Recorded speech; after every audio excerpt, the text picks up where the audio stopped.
Peace, my name is Rashida, and you're watching Ill-Advised. Baltimore-bred Gary Bartz wasted no time jumping into the deep end and keeping heavy company in the jazz world.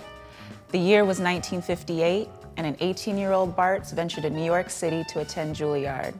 He quickly established himself as a fast-rising presence on the New York jazz scene by becoming a member of Charles Mingus Jazz Workshop, where he developed his skills alongside Eric Dolphy and McCoy Tyner. He contributed to important socially conscious work from Max Roach and Abbey Lincoln, and then did a stint with one of jazz's most renowned universities, Art Blakey and the Jazz Messengers.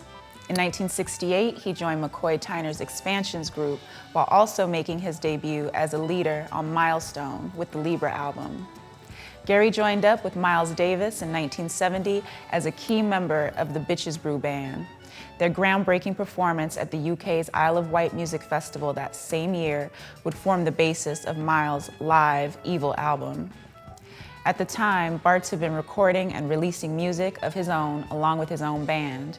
Their 1971 release, Harlem Bush Music, is an album dedicated to the memories of Malcolm X and John Coltrane.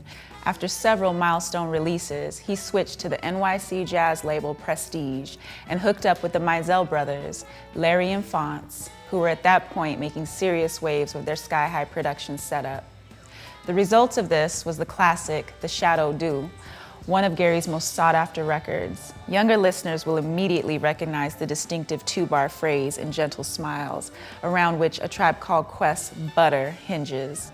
As he dove ever deeper into jazz funk, he always kept one foot in the more traditional forms and still found time to release more straight-ahead albums, like the great Juju Man. Another collaboration with the Mizells produced the longtime DJ favorite, Music Is My Sanctuary. The follow-up album, Love Affair, continued in a similar funky vein, where he teamed up with another legendary pair with a Midas touch, James Mtume and Reggie Lucas. These important works brought Gary's spiritual and social consciousness into clear focus, reflecting the very real turmoil of the era during which they were created.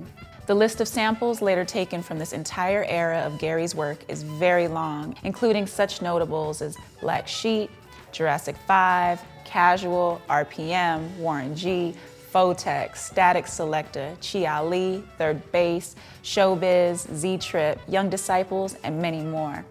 The 80s were mostly a quiet period for Gary as he took some time to reassess his life and his art, but he came roaring back in '88 with a renowned dedication to pure jazz, resulting in a slew of new releases, reasserting his deep wisdom and the bop skills he had honed decades before.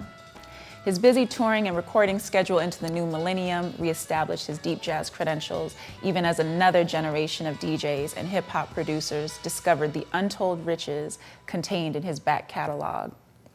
This is evidenced on his latest release with Adrian Young and Ali Shaheed Muhammad, Jazz is Dead, 006.